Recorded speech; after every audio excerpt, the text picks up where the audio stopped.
Jangankan itu, kita punya tetangga nih, ada perempuan, zahirnya sih ya mungkin tampilan perempuan remang-remang, perempuan gelap-gelap nggak jelas gitu. Dia pergi pagi, pergi sore, pulang pagi.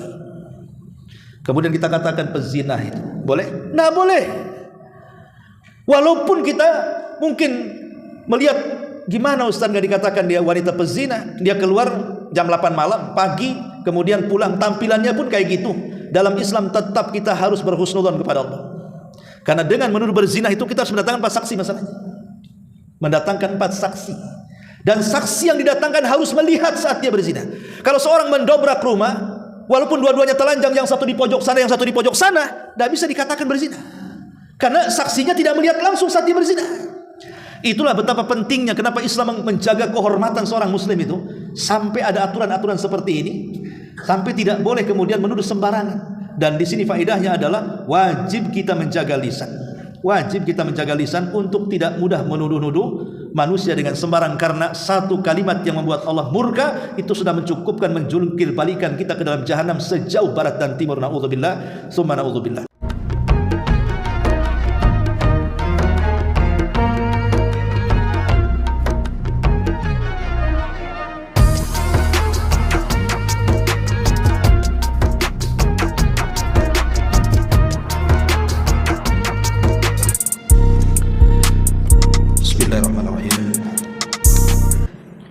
Assalamualaikum warahmatullahi wabarakatuh. Alhamdulillah, alhamdulillahilladzi hadana lil Islam wa ma kunna linahtadiya laula an hadanallah.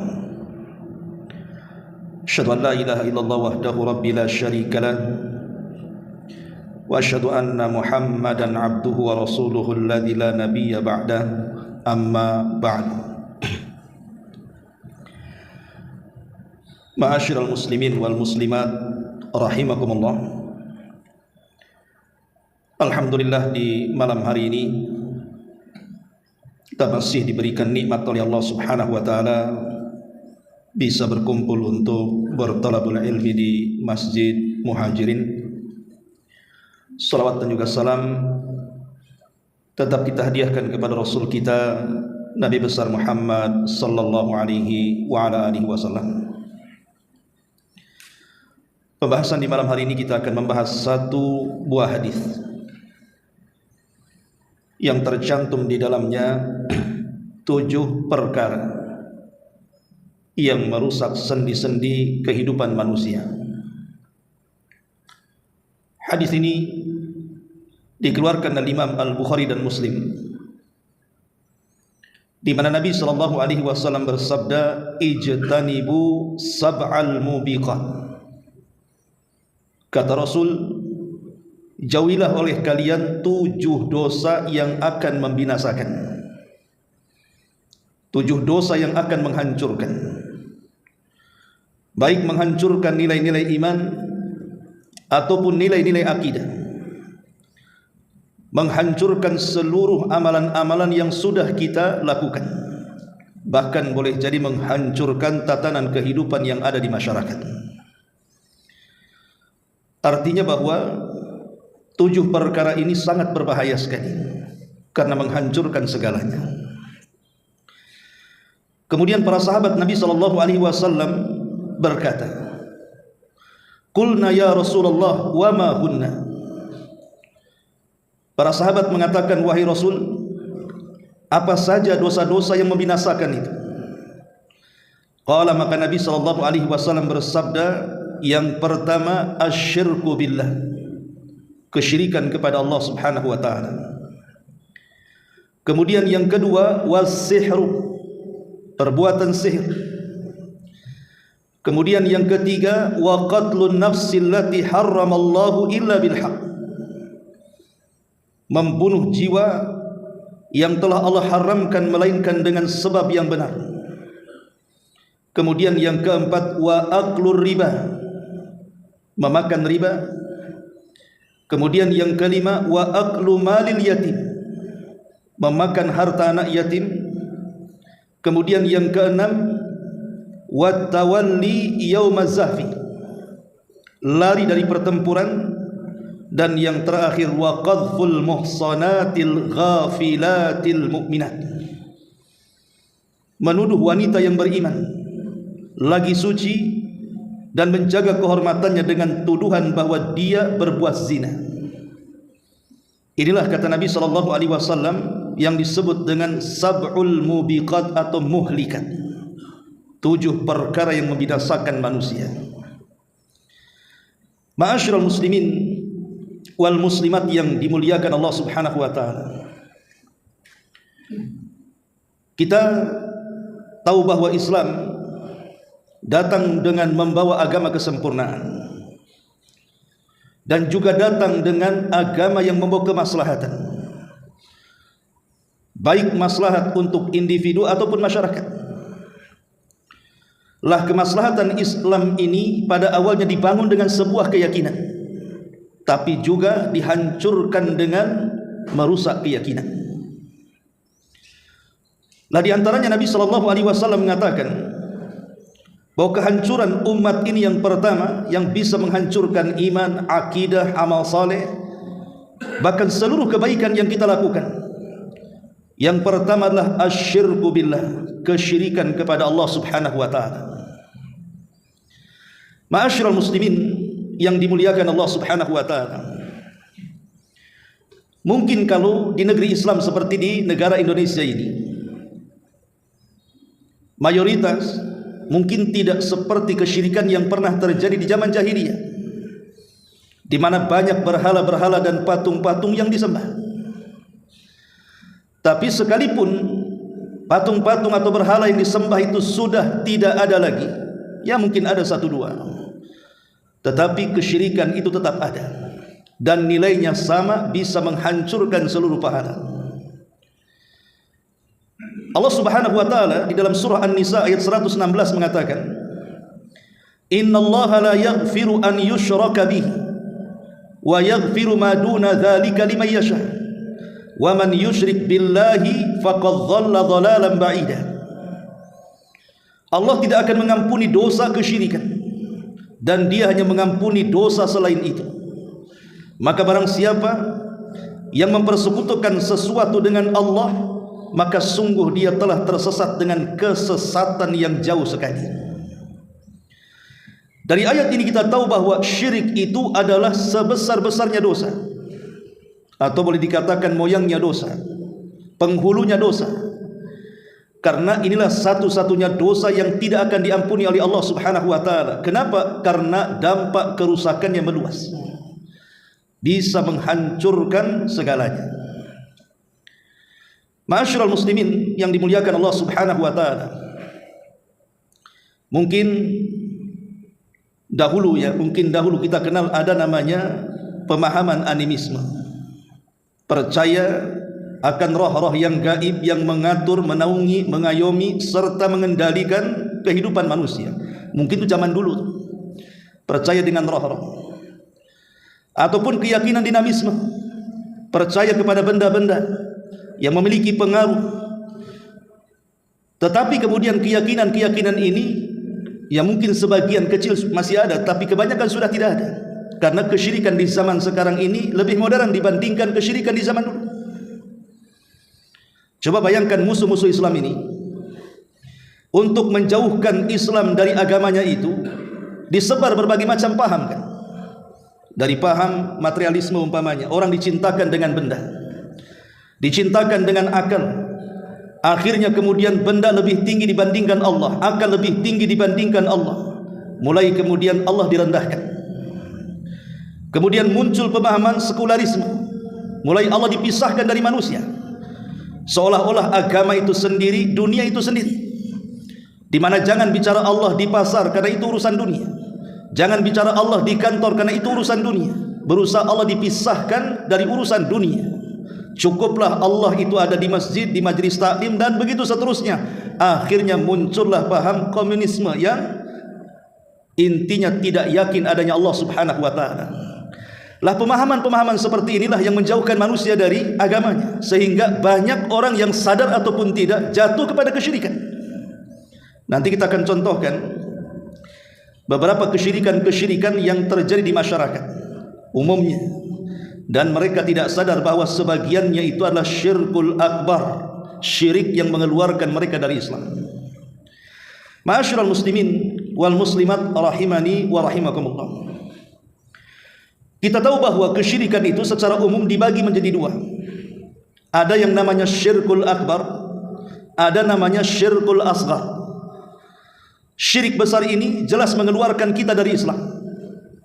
Ketika kita terkeluar dari Islam, maknanya kita kafir. Ketika kita kafir, hancur lebur amalan kita. Dan apabila Allah Subhanahu wa taala memasukkan kita ke dalam neraka, maka kita tidak akan mungkin keluar darinya. Mereka akan dikekalkan di dalamnya. Tapi kalau syirkul asghar tentu berbeda. Dia hanya menghancurkan amalan yang ditempelinya saja. Umpamanya kita sholat duhur dengan sedekah. Saat sholat duhur kita ikhlas, tidak ada rianya, maka sholat kita diterima oleh Allah Subhanahu wa ta'ala. Tapi pas bersedekah, kemudian kita mengharap pujian orang, mengharap orang lain melihat sedekah kita dan membicarakannya, kemudian tertanam sifat riya, maka sedekahnya dihancurkan pahalanya. Jadi syirik kecil ini dia hanya menghancurkan pahala amalan yang ditempelinya saja. Kalau amalan itu tidak ditempeli riya, maka tetap amalan itu diterima oleh Allah Subhanahu wa taala. Dari sini Allah mengatakan dalam surah Al-Kahfi ayat 110, "Faman kana yarju liqa'a rabbih falyamal amalan shalihan wa la yusyrik bi ibadati rabbih ahada." Barang siapa mengharap perjumpaan dengan Rabbnya, maka hendaklah dia mengerjakan amalan yang saleh dan janganlah ia mempersekutukan seseorang pun dalam beribadah kepada Rabbnya. Maksudnya di sini dia tidak mempersekutukan dengan seorang pun dalam ibadah kepada Rabbnya, hendaklah tidak menyertai riya dalam amalannya. Karena kalau sudah riya menyertai dalam amalannya, maka Allah mengatakan wa qadimna ila ma amilu min amalin faja'alnahu haba'an manthura. Dan kami hadapi segala amal yang mereka kerjakan, lalu kami jadikan amal itu bagikan debu yang berterbangan. Ma'asyiral muslimin yang dimuliakan Allah Subhanahu wa taala, mari kita lihat contoh-contoh kesyirikan. Di antara contoh-contoh kesyirikan di masyarakat adalah menyembelih kepada selain Allah. Misalnya menyembelih untuk jin. Itu biasanya zaman dulu, nggak tahu apa masih ada zaman sekarang, itu kalau membuat jembatan, padahal jembatannya sudah kokoh tuh, tapi ada keyakinan kalau belum ada korban untuk jembatan ini, maka takut satu hari akan ambruk. Akhirnya kemudian menyembelihlah dengan seekor kerbau atau kambing, kemudian kepalanya ditanam. Kan zaman dulu seperti itu. Dan ini kesyirikan. Ngapain kemudian kepala kerbau ditanam di jembatan? Bagus kepala kerbau di sop, kan gitu. Kita bisa makan. Ngapain pula dibuang-buang di situ? Atau zaman dulu masih ingat saya, kalau orang membangun rumah itu biasanya menyembelih ayam warna hitam gitu ya, sama juga itu sebagai tumbal supaya rumahnya itu kokoh, tidak mudah kemudian dihempas dengan angin, dengan badai dan begitu seterusnya. Lah ini jenis-jenis kesyirikan. Ataupun kita pernah mendengar dulu waktu di Surabaya kan, lumpur lapindo dilempar satu kambing supaya mampet katanya. Apa urusan kambing dengan lumpur? Lah dari sini ikhwatul fillah muliakan Allah Subhanahu wa taala, keyakinan-keyakinan seperti ini menyembelih kepada selain Allah Azza wa Jalla adalah syirkul akbar. Kenapa? Karena Nabi SAW mengatakan man dzabaha li ghairillahi faqad asyrak. Siapapun yang menyembelih bukan karena Allah, maka dia telah melakukan kesyirikan. Seperti menyembelih binatang untuk pantai-pantai yang ada di laut selatan sana, atau di kawah-kawah atau maka itu semua jenis kesyirikan yang terjadi di masyarakat. Ini satu contoh. Kemudian contoh yang lain, seseorang kemudian berdoa kepada selain Allah Subhanahu wa taala. Dan ini yang banyak, dan ini yang paling bahaya. Karena doa itu hakikatnya ketundukan kita kepada Allah Subhanahu wa taala. Kita merendahkan diri kepada Allah Azza wa Jalla dengan cara berdoa. Karena doa itu adalah ibadah, sebagaimana Rasul mengatakan ad-du'a huwal ibadah. Doa itu ibadah. Ketika kemudian ketundukan ini diberikan kepada selain Allah Subhanahu wa taala, maka sama saja kita menyekutukan Allah Subhanahu wa taala, dan ini hukumnya syirkul akbar. Syirik besar. Berdoa kepada selain Allah Subhanahu wa taala seperti umpamanya meminta pertolongan kepada Syekh Abdul Qadir Jailani. Contoh umpamanya ada orang yang sedang dihempas ombak dalam kapalnya. Kemudian dia ketakutan, takut karam, dia panggil-panggil Syekh Abdul Qadir Jailani. Ya Abdul Qadir Jailani, tolong saya. Ini kesyirikan. Syekh Abdul Qadir Jailani tidak bisa menolong. Dia sudah meninggal. Dia juga mencari wasilah-wasilah untuk dekat dengan Allah Subhanahu wa taala. Tidak ada yang menolong kecuali Allah. Maka berdoalah kepada Allah Subhanahu wa taala, karena Syekh Abdul Qadir Jailani tidak memiliki rububiyah Allah Subhanahu wa taala. Dia bukan maha mendengar, dia bukan maha mengetahui, dia bukan maha mengabulkan doa. Dia adalah manusia sama dengan yang lain, cuma dimuliakan karena keulamaannya saja. Jadi dalam kondisi-kondisi terdesak memanggil nama-nama wali atau yang lainnya, maka ini masuk pada syirkul akbar. Seperti istighatsah umpamanya, meminta kepada selain Allah dalam kondisi genting, maka itu tidak dibolehkan. Atau bernazar kepada selain Allah, bernazar kepada selain Allah Subhanahu wa taala. Dan itu banyak dilakukan apabila sudah dekat-dekat ujian nasional. Kadang-kadang ada para wali-wali murid kemudian datang ke kuburan, kemudian meminta kepada sahibul kubur supaya lulus anaknya. Dia pun bernazar depan kuburan, kalau anak saya lulus, saya akan menyumbangkan sebagian harta kepada fuqara wal masakin umpamanya. Lah ini nazar syirik. Tidak boleh nazar kepada pemilik kuburan. Nazar itu diberikan kepada Allah Subhanahu wa taala. Jangankan nazar seperti itu, nazar iwad saja haram hukumnya. Contoh umpamanya, kalau seandainya ibu saya sembuh, saya akan umrah. Kalau seandainya anak saya sembuh, saya akan puasa Senin Kamis selama sebulan. Ini nazar seperti ini haram hukumnya, karena ini nazar barter artinya. Nazar barter. Dan biasanya nazar seperti ini tidak terkeluar kecuali dari orang bakhil. Sebab kalau seandainya sembuh mungkin dia sedekah, kalau tak sembuh dia tak sedekah kan? Itu orang bakhil. Nazar itu tidak bisa membolak-balikan takdir. Ingat, nazar itu tidak bisa membolak-balikan takdir. Betapa banyak orang-orang yang sudah bernazar tidak sembuh penyakitnya, karena memang sembuh dan tidaknya penyakit itu berkaitan dengan takdir, bukan dengan nazar. Apalagi kalau nazarnya di depan kuburan, maka ini jatuh kepada kesyirikan, bukan haram lagi. Atau contoh yang lainnya, sebagian orang meminta perlindungan kepada jin dan syaitan. Sebagaimana Allah Subhanahu wa taala mengatakan dalam surah Jin ayat 6, wa annahu kana rijalun minal insi ya'uduna birijalin minal jinni fazaduhum rahaqa. Kata Allah, ada sebagian manusia yang meminta perlindungan kepada bangsa jin, maka jin-jin itu menambah mereka dari dosa dan kesalahan. Al-Imam Ibnu Jarir rahimahullahu ta'ala ketika memberikan catatan kepada ayat ini, beliau mengatakan seperti ini, kana ar-rajulu fil jahiliyati yanzilul arda fayaqul a'udzu bikabiri hadzal wadi fadzalika istimta'uhum amma istimta'ul jinni bil ins ma yanalul jin minal insi min ta'zimihim iyahum fi isti'adzatihim bihim fayaquluna qad suddanal jin wal ins. Kata Ibnu Jarir At-Tabari rahimahullah tadi mengatakan, dahulu ada seseorang di zaman jahiliyah singgah di sebuah tempat lalu berkata, aku berlindung kepada jin pembesar penguasa lembah ini. Maka itulah kesenangan yang diperoleh manusia dari jin. Adapun kesenangan yang diperoleh jin dari manusia, yaitu bentuk pengagungan manusia terhadap jin-jin tatkala manusia meminta perlindungan kepada jin, maka para jin berkata, sungguh kita telah menguasai mereka. Adat kebiasaan jahiliyah ini yang selalu takut kepada jin, akhirnya meminta pertolongan dan perlindungan kepada mereka, itu masih ada di zaman sekarang. Terkadang lewat di tempat-tempat angker, mungkin di situ ada pohon beringin atau pohon yang dianggap angker, masih saja ada orang yang suka permisi-permisi di situ kan. Permisi mbah, permisi penjaga, permisi tuan, permisi apa. Kalau pakai motor mungkin pakai klakson tit gitu ya, izinnya gitu. Untuk apa coba? Masyaallah muslimin yang dimuliakan Allah Azza wa Jalla, Nabi sudah memberikan solusi. kata Nabi SAW, idza nazala manzilan, kalau engkau singgah di sebuah tempat yang nampaknya tempat itu dianggap angker, bulu-bulu kudu kita merinding. Apa kata Nabi SAW? Ucapkan a'udzu bi kalimatillahi tammati min syarri ma khalaq.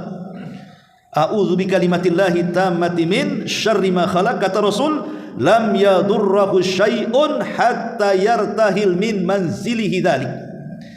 Maka tidak ada yang memadaratkan satu apapun kepada dia sampai dia berpindah dari tempat itu, kata Nabi.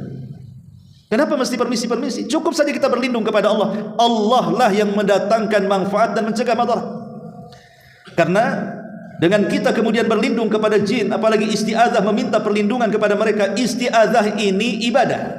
Qul a'udzu birabbin nas, qul a'udzu birabbil falaq. Tadi suruh untuk berlindung kepada Rabb pemilik manusia, Rabb pemilik falak, Allah Subhanahu wa taala. Maka ketika kita berlindung kepada selain Allah, maka itu jenis kesyirikan dalam bab isti'adzah. Ini contoh kesyirikan. Ya. Ma'asyiral muslimin rahimani wa rahimakumullah. Atau lebih daripada itu, keyakinan di masyarakat lah.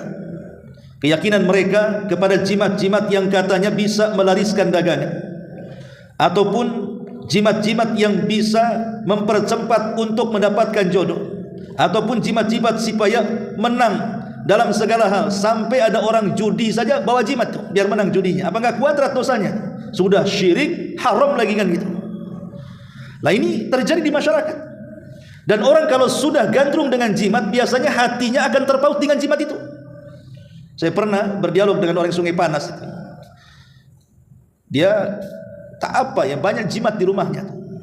Subhanallah, kita nasihati pun tak dengar dia.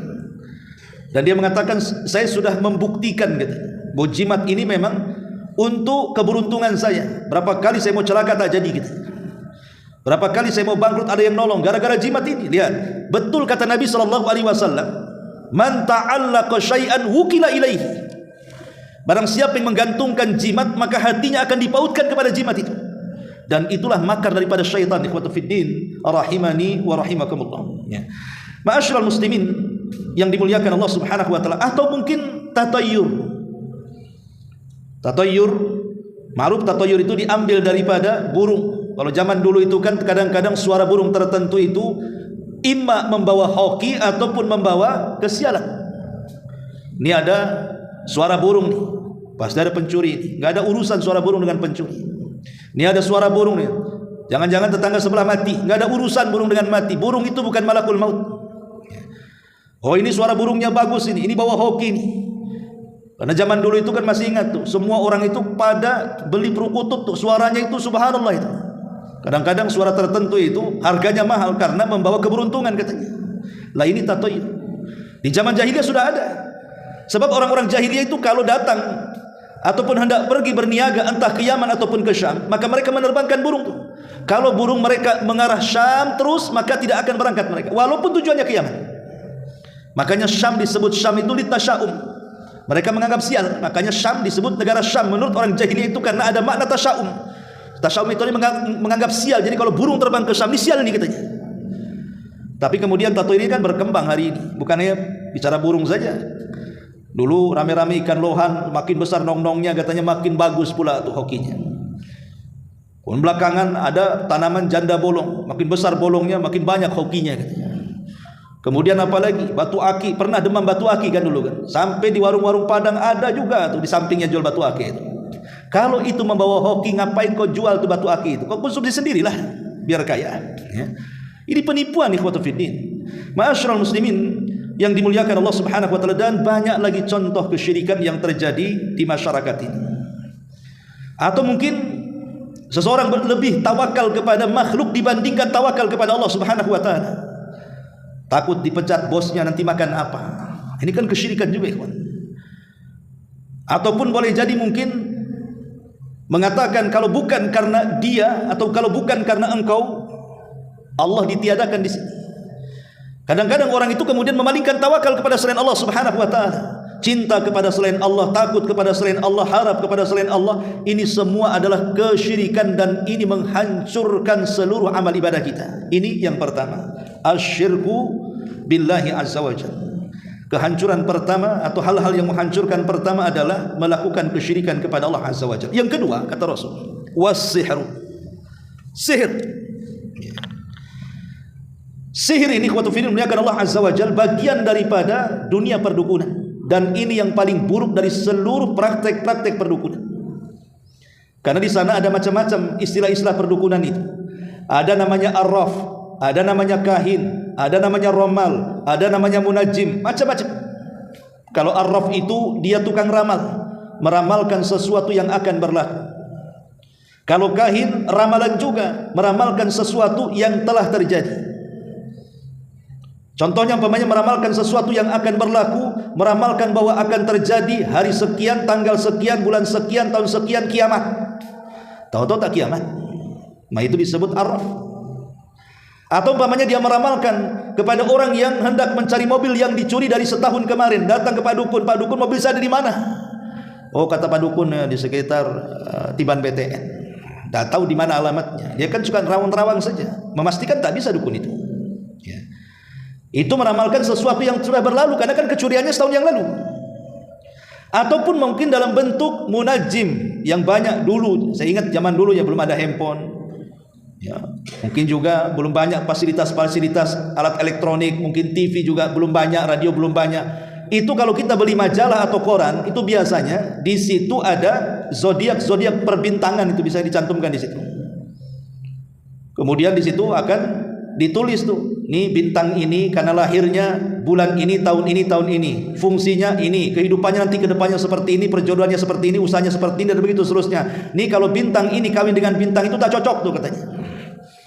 Kalau bintang gambar kalajengking, Scorpion, dengan bintang gambar kambing tak cocok tuh katanya. Kan ada orang yang seperti itu. Jadi orang yang cari jodoh tanya bintang dulu zaman baheula tuh ya. Bintangmu apa katanya. Zaman dulu, sekarang nggak ada lagi tanya-tanya bintang. Sekarang tanyanya kerjaanmu di mana, berapa gajimu. Agak modern zaman sekarang ya. Tapi itulah memang kesyirikan. Dimain-mainkan dengan dunia perdukunan. Ataupun romal yang meramal dengan media tanah.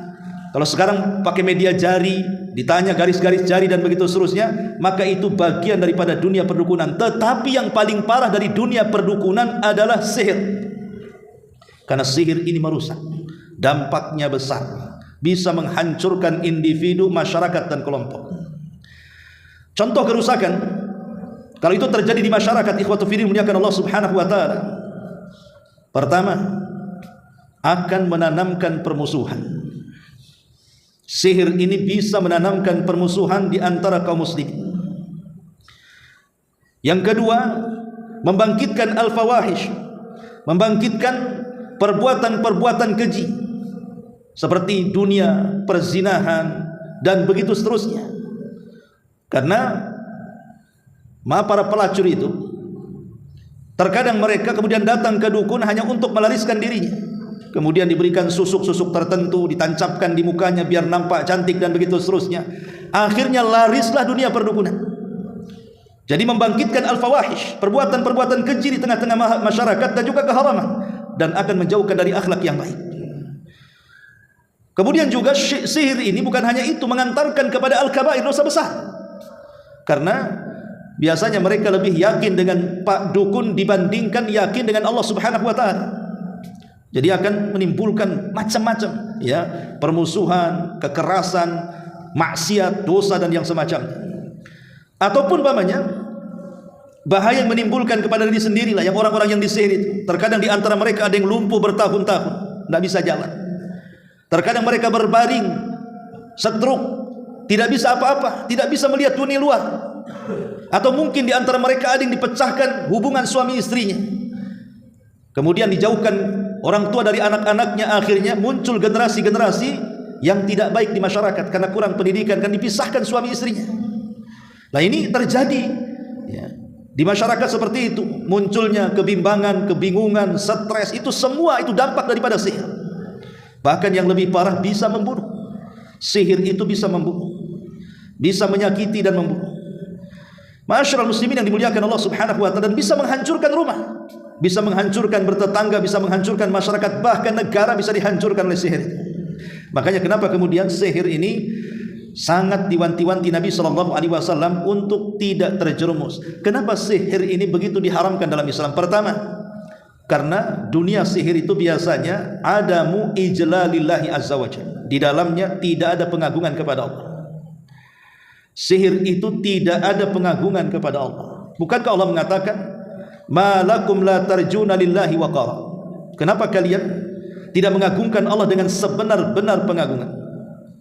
Karena biasanya orang-orang yang datang ke tukang-tukang sihir itu, mereka lebih yakin kepada tukang sihir dibandingkan Allah Subhanahu wa taala. Tidak yakin dengan Allah. Ini yang pertama. Yang kedua, sihir ini itu bisa melunturkan keyakinan kita tentang qada dan qadar Allah Subhanahu wa taala. Waktu film ya, Allah Azza wa Jalla, dunia ini tempat kita diuji. Entah diuji dari sedikit ketakutan, masa depan yang tidak jelas, akhirnya kita takut nasib kita, nasib anak kita, nasib usaha kita, dan begitu seterusnya. Atau boleh jadi diuji dengan kesulitan ekonomi, atau diuji dengan kesehatan, atau diuji dengan kekurangan buah-buahan, atau diuji dengan kematian, dan begitu seterusnya. Dunia ini tempat ujian. Kita disuruh bersabar kepada Allah Azza wa Jalla. Tapi ada orang-orang yang tidak yakin dengan qada dan qadar. Akhirnya mereka datang ke dukun, kan? Supaya dukun ini bisa melepaskan dari ujian-ujian itu. Dukun loh tidak bisa melepaskan ujian kita. Kalau Allah sudah menguji kita, tidak mungkin ujian diangkat kecuali zat yang menurunkan ujian. Dukun loh tidak bisa memberikan kekayaan kepada kita, tidak bisa menyembuhkan penyakit kita, tidak bisa mencarikan jodoh untuk kita, dan begitu seterusnya. Karena itu hak mutlak milik Allah Subhanahu wa taala. Yang namanya jodoh, yang namanya kaya, miskin, meninggal, hidup, itu semua di tangan Allah Subhanahu wa taala. Jadi intinya dunia sihir dan perdukunan itu melunturkan keyakinan kepada qada dan qadar Allah Azza wa Jalla. Yang ketiga, menghilangkan tawakal. Dunia sihir ini menghilangkan tawakal dan keyakinan kita kepada Allah Subhanahu wa taala. Allah mengatakan, "Kun lan yusibana illa ma kataballahu lana huwa maulana wa 'alallahi falyatawakkalul mu'min."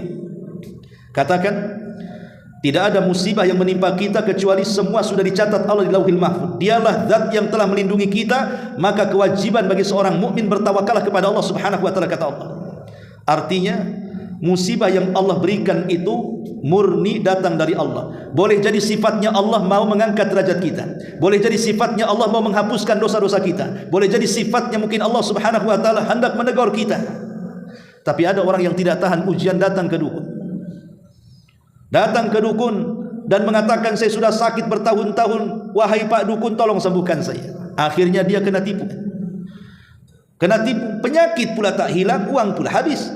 Itulah pebodohan namanya. Kemudian yang keempat, ta'alluqul qalbi bil khurafati wal asatir. Maka hati seseorang itu akan dikaitkan dengan perkara-perkara yang bersifat khurafat atau bersifat dongeng-dongeng yang tidak jelas. Karena dunia perdukunan, sihir dan yang semacamnya itu identik dengan khurafat, kan? Ngomong macam-macam tidak jelas. Terkadang orang-orang yang datang padahal sakit kepala, dia minum bodrek sudah sembuh, tapi kalau datang ke dukun itu ceritanya lain. Oh, kamu kena sihir, ini jin yang masuk ke kepalamu ada 16. Oh, kamu harus nyembeli ini. Boleh nggak saya pindah penyakitmu ke ayam? Macam-macam dia, ya. Jadi dia akan cerita yang aneh-aneh, khurafat-khurafat itu. Ma'asyiral muslimin rahimakumullah. Kemudian dunia sihir, dukun dan yang semacamnya itu akan menimbulkan was-was.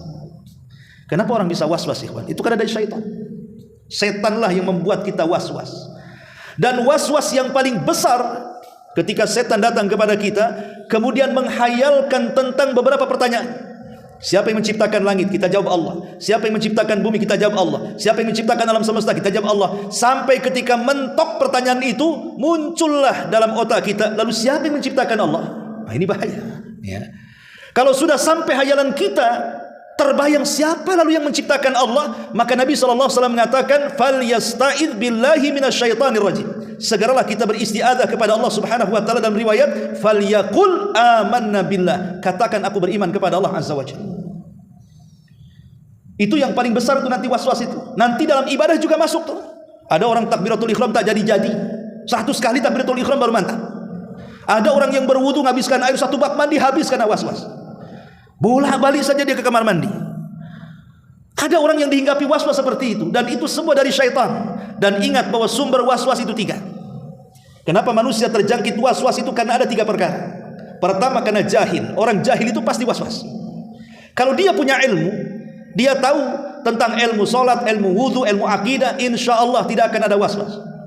Yang kedua, karena ziyadatul iman, bertambah iman. Terkadang setan datang ngasih waswas. Loh, kenapa tambah iman jadi waswas? Ya, contoh umpamanya ada orang yang dulunya jahat kemudian hijrah.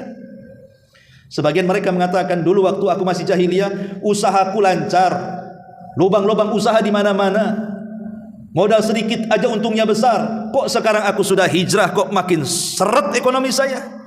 Kok malah usaha yang saya miliki kok tergulung-gulung tikarnya? Kapan terbuka-bukanya? Ada orang yang diberikan waswas setelah bertobat.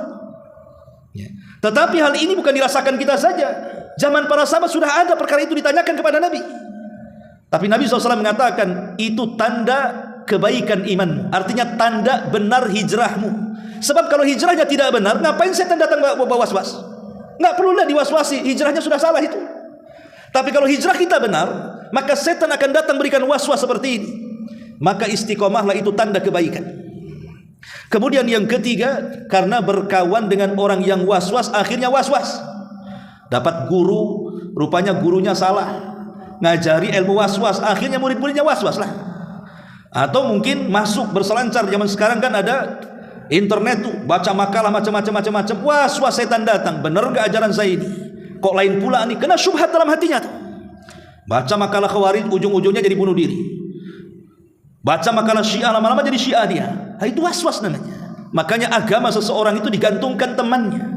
Kalau sekarang kan temannya ya handphone ini. Lah, hati-hati, handphone ini bisa menjadi perusak akidah dengan masuknya waswas syaitan kepada keyakinan yang sudah kita yakini. Lah, ini dampak daripada sihir juga. Termasuk juga yang lebih parah tentu, sihir mengantarkan kepada kesyirikan kepada Allah Subhanahu wa taala. Ini yang kedua. Yang ketiga, wa qatlun nafsi, membunuh jiwa. Di dalam Al-Qur'anul Karim Allah Subhanahu wa taala mengatakan dalam surah An-Nisa ayat 93, "Wa man yaqtul mu'minan muta'ammidan fajaza'uhu jahannam khalidan fiha wa ghadiballahu 'alaihi wa la'anahu wa a'adda lahu 'adzaban 'azima."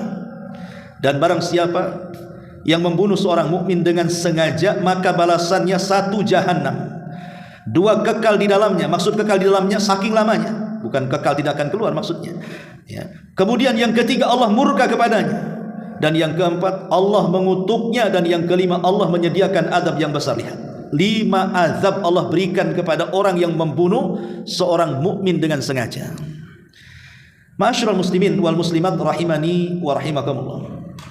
Kalau kita melihat zaman sekarang, ada sebagian manusia itu persis seperti yang difirmankan Allah Subhanahu wa taala, ulaika kal an'am bal hum adhal. Ada sebagian manusia itu mereka seperti binatang ternak atau lebih parah daripada binatang ternak. Boleh jadi binatang buas, bahkan lebih buas daripada binatang buas. Atau dengan istilah lain, kanibalisme lah. Sejahat-jahatnya harimau, dia tidak akan menerkam kawannya. Dia akan kemana-mana dengan koloninya. Sejahat-jahatnya singa, sebuas-buasnya singa pun tidak akan menerkam singa yang lainnya. Dia akan berkawan dengan koloninya. Tapi ada di antara manusia, subhanallah, dia bisa menerkam manusia yang lainnya kan?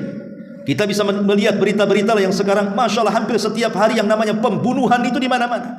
Sampai kepada taraf sadisme. Dimutilasi sampai 10 potongan, 7 potongan, dimasukkan di dalam koper, dibuang di hutan, dibuang di sungai. Na'udzubillah. Binatang buas saja tidak menerkam yang sesama binatangnya, ikhwan, kecuali darurat. Ya. Tapi manusia sampai seperti ini. Yang herannya adalah terkadang alasan membunuh itu bukan alasan besar, kadang-kadang alasannya sepele. Gara-gara uang 100-200 ribu, golok melayang. Gara-gara urusan ketersinggungan, padahal tersinggung sedikit, pisau nancap. Ya. Ini kadang-kadang seperti itu. Ya. Belum lagi kemudian kalau kita melebarkan kasus-kasus di masyarakat ini, itu luar biasa. Masalah cemburu akhirnya bunuh-bunuhan. Masalah cemburu bunuh-bunuhan. Ada kasus di Madura itu, dia sudah cerai suami istri. Ya. Tiba-tiba kemudian istrinya kawin lagi, kan sudah boleh, tidak ada masalah. Tapi karena mungkin masih cinta dengan istrinya, tidak terima dia istrinya kawin lagi, padahal sudah cerai, dibantai itu suami yang keduanya. Lah ini bisa terjadi. Lah kenapa kan ikhwatu fiddin muliakan Allah azza wajalla, jangan terlalu jauh lah ke Madura atau ke Jawa, di Batam saja di sini. Berapa banyak peristiwa-peristiwa pembunuhan itu gara-gara masalah-masalah sepele kan. Atau yang lebih parah yang banyak di Batam ini kadang-kadang bayi-bayi yang dibunuh tuh. Seperti kejadian di Muka Kuning itu dulu tuh kan. Ada orang lahir di luar nikah, akhirnya apa? Karena takut dipecat sama bosnya, akhirnya dibunuh bayinya. Karena takut ketahuan hamil, kemudian lahir, takut pekerjaannya hilang, dibantai pula bayinya. Ada sebagian kasus disimpan di lemari sampai mati. Ada yang ditaruh di kardus itu di bengkong itu. Na'udzubillah ikhwatul fiddin ya kan Allah azza wajalla. Mereka tidak paham bahwa bayi-bayi yang tidak berdosa itu nanti pada hari kiamat akan membawa kepala dengan tangan kanan dan tangan kiri akan membawa yang membunuhnya. Kemudian bayi ini akan mengatakan di hadapan Allah, ya Rabb, sal hadza lima qatalani. Ya Rabb, tanya orang ini kenapa dia sampai membunuhku. Allah isyaratkan dalam Quran, wal mau'udatu su'ilat bi ayyi dzambin qutilat. Dan bayi-bayi yang dibunuh secara sadis padahal dia tidak punya dosa, dia akan ditanya di hadapan Allah, kenapa kau bunuh tuh anak-anak yang tak berdosa. Ma'asyiral muslimin yang dimuliakan Allah Subhanahu wa taala, jadi kadang-kadang persoalannya remeh. Persoalan cemburu, persoalan hutang piutang, persoalan malu kehormatan, persoalan sakit hati, macam-macam kan. Tapi yang jelas ikhwatu fiddin bahwa Islam ini agama yang menghormati hak-hak hidup bagi manusia. Ingat, Islam ini agama yang menghormati hak-hak hidup manusia.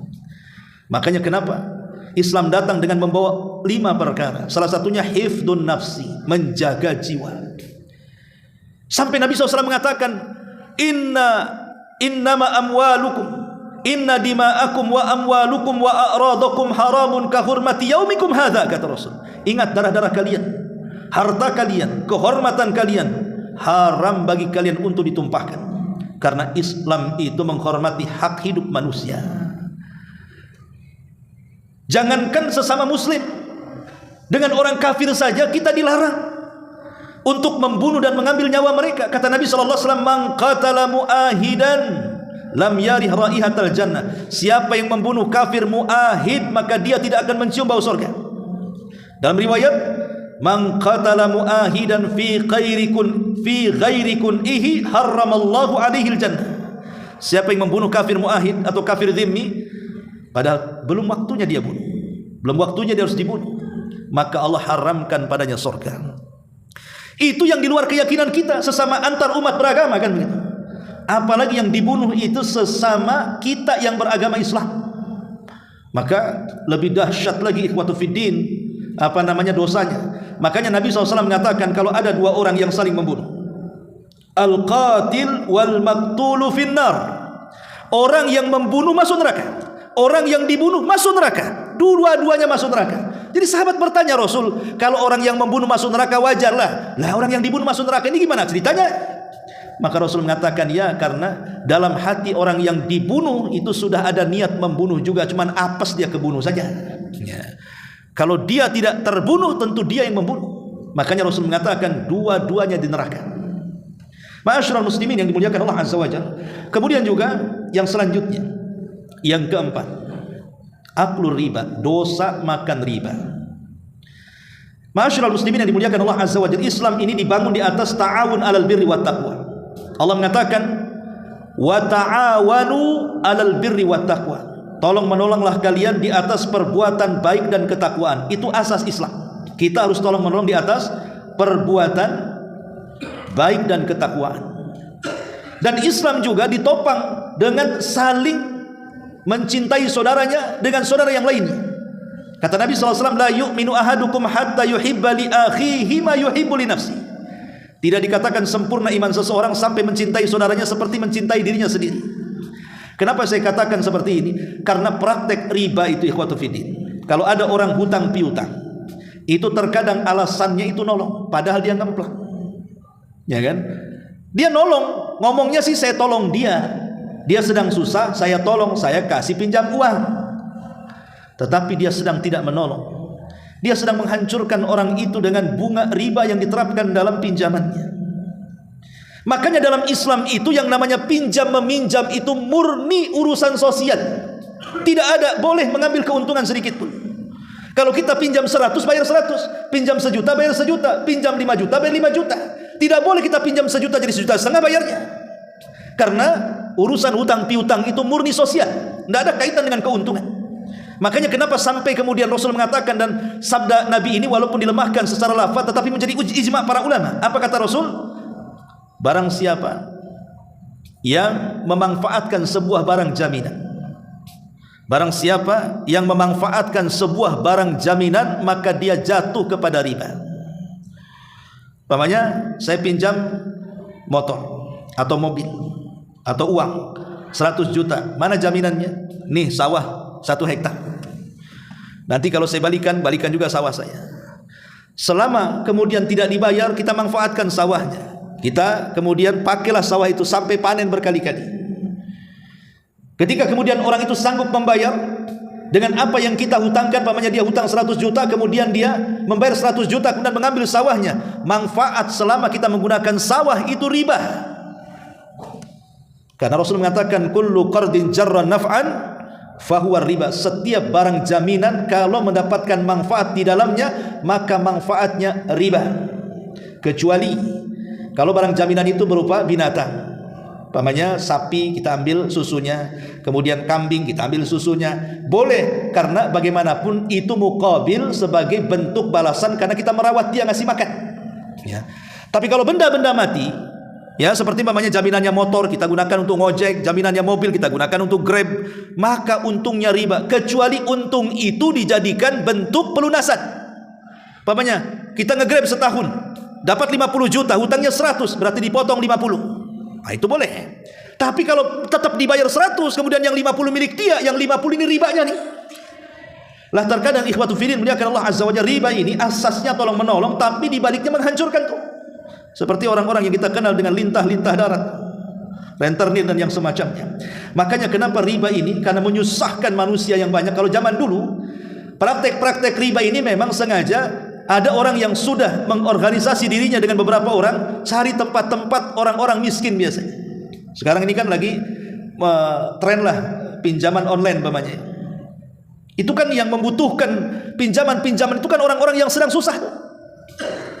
Sengaja dengan macam-macamnya kan, dengan iklan-iklannya. Kadang-kadang riba ini bukan hanya ada di bank-bank konvensional saja, nampak kantornya, nampak rukonya, tapi sampai ke pagar-pagar, sampai ke pohon-pohon, sampai ke pohon nangka, silahkan pinjam dengan bunga rendah, tinggal datang ini hubungi. La ilaha illallah. Ya. Ini kan terjadi.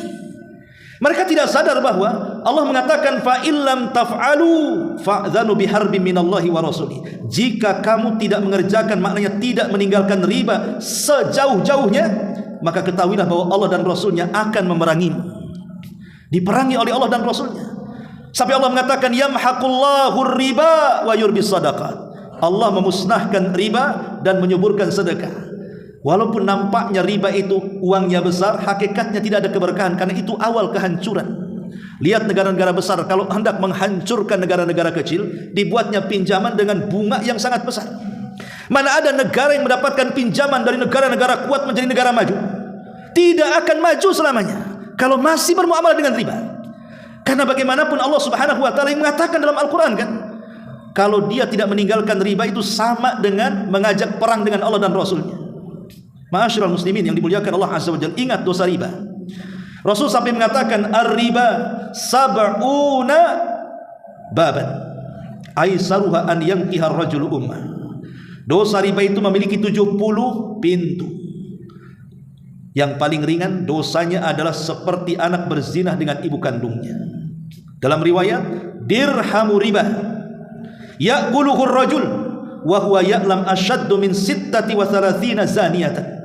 1 dirham yang dimakan oleh seseorang dari hasil riba, dan dia paham bahwa itu adalah hasil riba, maka dosanya lebih besar dibandingkan 36 kali berzina. 1 dirham. Berapa 1 dirham? Dirham itu separuh dinar. 1 dinar itu 4 gram lebih. 1 dirham itu 2 gram lebih kalau diemaskan. Kalau 1 gramnya 500 berarti 1 juta. Anggaplah 1.200.000, 1,5 juta. Maka kalau kita memakan uang riba sebanyak itu lebih besar dosanya dibandingkan 36 kali berzina. Naudzubillah. Ya. Ma'asyiral muslimin yang dimuliakan Allah Azza wa Jalla, wajar kalau Rasul mengatakan la'ana Rasulullah sallallahu alaihi wasallam akilar riba wa mukilahu wa katibaihi wa syahidaihi qalahum sawa, kata Rasul.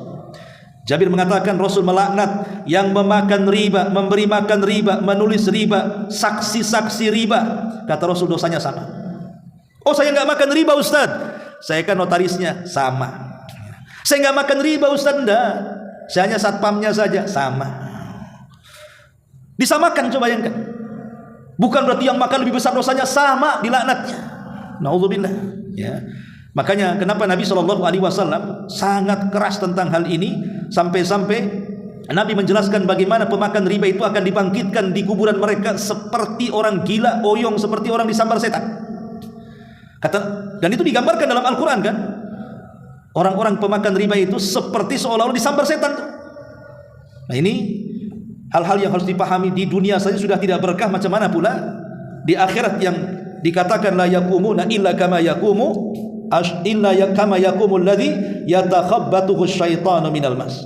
Pemakan riba ini kelak pada hari kiamat mereka tidak akan dibangkitkan kecuali dalam keadaan gila seperti disambar setan. Ini yang keempat. Kemudian yang kelima, karena waktu juga, akilu malil yatim, memakan harta anak yatim. Ma'asyiral muslimin yang dimuliakan Allah Subhanahu wa taala, kewajiban kita dalam Islam adalah menyayangi anak yatim. Sebab kalau anak yatim tidak kita sayangi, kemudian dia tumbuh besar dan dewasa, kemudian menjadi anak nakal, maka akan tertanam dendam dalam hati kepada orang-orang yang tidak menyayangi di sekitarnya. Dan ini akan merusak masyarakat. Kalau ada satu anak yatim, satu desa tidak sayang dengan dia, tidak membantu dia, tidak mengkafil dia, kemudian anak ini tumbuh besar dan menjadi jahat, maka dia akan berbuat jahat kepada orang di sekitarnya. Itulah kalau kita tidak memperhatikan anak yatim, rusak masyarakat ini. Makanya kenapa Nabi SAW sangat sayang dengan anak yatim, karena dia juga yatim. Nabi itu ketika di kandungan ibunya 6 bulan ayahnya meninggal. Ketika usianya 6 tahun ibunya meninggal. Dan dia menjadi yatimnya anak yatim. Makanya wajar setelah Nabi SAW tumbuh menjadi dewasa dan besar dan diangkat menjadi Nabi, dia adalah orang yang paling sayang dengan anak yatim. Sampai dia mengatakan, ana wa kafilul yatim fil jannati kahatain. Aku dan anak-anak yatim seperti ini, kata Rasul, kelak di sorga. Dan Allah Subhanahu wa taala menganggap bahwa orang yang menelantarkan anak yatim itu sebagai pendusta agama. Walaupun dia salat, dusta salatnya. Walaupun dia puasa, dusta puasanya. Walaupun dia sedekah, dusta sedekahnya. Walaupun dia haji, dusta hajinya. Karena Allah mengatakan, ara'aital ladzi yukadzibu biddin. Tidakkah kau lihat para pendusta agama itu? Tidakkah kau lihat para pendusta agama itu? Ara'aital ladzi yukadzibu biddin, fadzalikal ladzi yadu'ul yatim. Nomor pertama diletakkan di sini. Mereka lah orang-orang yang menghardik anak yatim. Ya. Ma'asyiral muslimin yang dimuliakan Allah Azza wa Jalla. Lah salah satu bentuk hardikan kepada anak yatim adalah memakan hartanya. Dan ini banyak terjadi di masyarakat. Pamannya ada anak, ya anak ini terlahir dengan harta yang banyak. Kebunnya banyak, uangnya banyak. Kemudian adalah pamannya. Dia mengatakan kasihan dia itu masih kecil, saya harus rawat dia biar hartanya saya kuasai dulu, nanti kalau sudah besar saya kasihkan dengan dia. Itu ucapan saat meninggal orang tuanya. Tapi setelah meninggal orang tuanya, mulailah setan datang, kemudian memberikan was-was, kuasai hartanya. Betapa banyak paman, saudara akhirnya menguasai harta anak yatim. Ataupun yang berkedok yayasan-yayasan panti asuhan. Betapa banyak kemudian orang-orang yang berkedok yayasan panti asuhan, sebenarnya tidak ada anak yatimnya, 1-2 saja tuh. Tetapi kita lihat terkadang yang dimakan pengelola lebih enak dibandingkan anak yatimnya. Pakaian yang dipakai pengelola lebih indah dibandingkan anak yatimnya. Kendaraan yang dipakai lebih mewah dibandingkan anak yatimnya. Nah ini kalau sampai berlebihan mengambil hak mereka, maka ini sangat tercela, karena Allah mengatakan alladzina ya'kuluna amwalal yatama zulman innama ya'kuluna fi butunihim nar. Orang-orang yang makan harta anak yatim hakikatnya mereka memakan api dalam perut-perut mereka pada hari kiamat. Naudzubillah. Ma'asyiral muslimin yang dimuliakan Allah Subhanahu wa taala. Makanya seorang sahabat namanya Abi Dzar Al-Ghifari pernah dinasihati seperti ini sama Nabi. Ya Abu Dzar, inni araka dha'ifa. Wahai Abu Dzar, aku melihat engkau ini lemah. Ya. Wa inni uhibbu laka ma uhibbu li nafsi. Sungguh aku mencintaimu wahai Abu Dzar dengan apa yang aku cintai untuk diriku sendiri.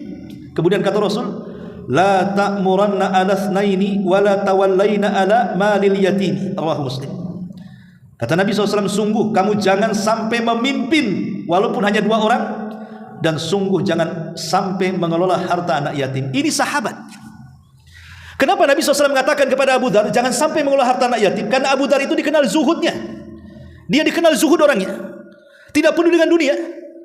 Kalau seandainya dia mengelola harta anak yatim, nanti hartanya kemudian sama dia akan disia-siakan karena dia lebih memilih akhiratnya. Macam mana dia akan mengelola harta anak yatim? Kalau Abu Dzar ditegur karena kezuhudannya, tidak mencintai dunia, sementara zaman sekarang ini membuka panti-panti asuhan itu bukan karena zuhud, karena memang dia mengambil manfaat di situ kan. Betul, lebih parah lagi. Ya. Padahal kalau seandainya mereka ikhlas memang membangun panti-panti asuhan itu, ingin ya merawat anak-anak yatim yang sudah meninggal orang tuanya, tentu mereka akan dapat pahala yang sangat besar dan akan menjadi teman Nabi SAW di surga. Seperti sabdanya tadi, ana wa kafilul yatim fil jannati kahatain. Kalau mereka ikhlas. Tapi kalau tujuannya untuk itu, maka akan merusak segalanya. Ini yang kelima. Kemudian yang keenam, kata Nabi SAW, at-tawalli yaumaz zahfi, lari dari peperangan. Di dalam Al-Quran Allah mengatakan, ya ayyuhalladzina amanu idza laqitumul ladzina kafaru zahfan fala tuwalluhumul adbar wa man yuwallihim yawma idzin duburahu illa mutaharrifa liqitalin aw mutahayyizan ila fi'atin faqad ba'a bi ghadabin minallah wa ma'wahu jahannam wa bi'sal masir.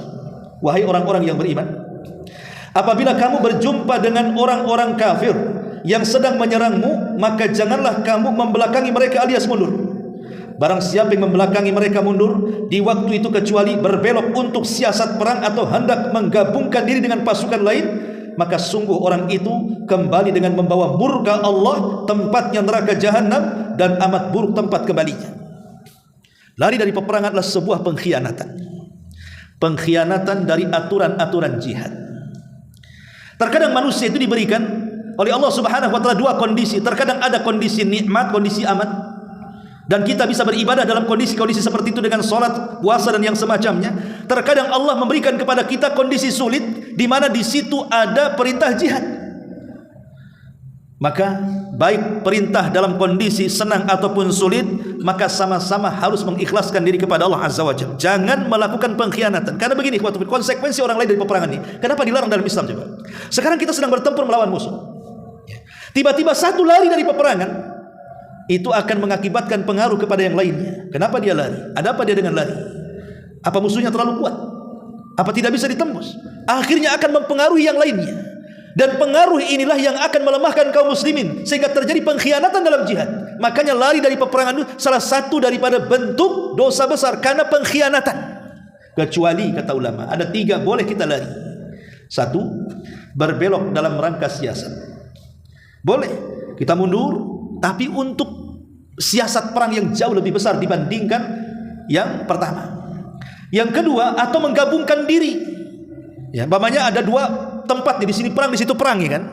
Saya ingin bantu yang sana, nggak apa-apa, selama tidak mempengaruhi yang di sini. Atau musuhnya 2 kali lipat. Makanya Allah Subhanahu wa taala mengatakan, al-ana khaffafallahu ankum wa alima anna fikum dha'fa.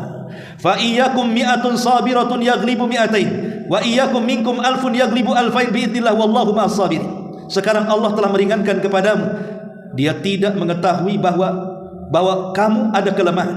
Maka jika di antaramu memiliki 100 orang yang bersabar, niscaya mereka akan dapat mengalahkan 200. Atau jika di antara kamu 1000, maka mereka akan mengalahkan 2000. Ayat ini menunjukkan, kalau dulu 1 lawan 5 nggak boleh lari, 1 lawan 10 nggak boleh lari. Tapi Allah tahu bahwa kekuatan kaum muslimin terbatas, akhirnya diringankan. Jadi kalau lawan kita 1 lawan 2, ya, 1 lawan 2, 2 kali lipat, ya, maka kita tidak boleh lari. Tapi kalau sudah lebih daripada lipatan itu, maka kita boleh lari. Ya. Jadi kalau umpamanya yang dihadapinya kita 100, mereka 200, tidak boleh lari. Tapi kalau kita 100, mereka 300, boleh lari. Itu maksudnya. Karena tidak seimbang. Itu dibolehkan dalam kondisi seperti ini.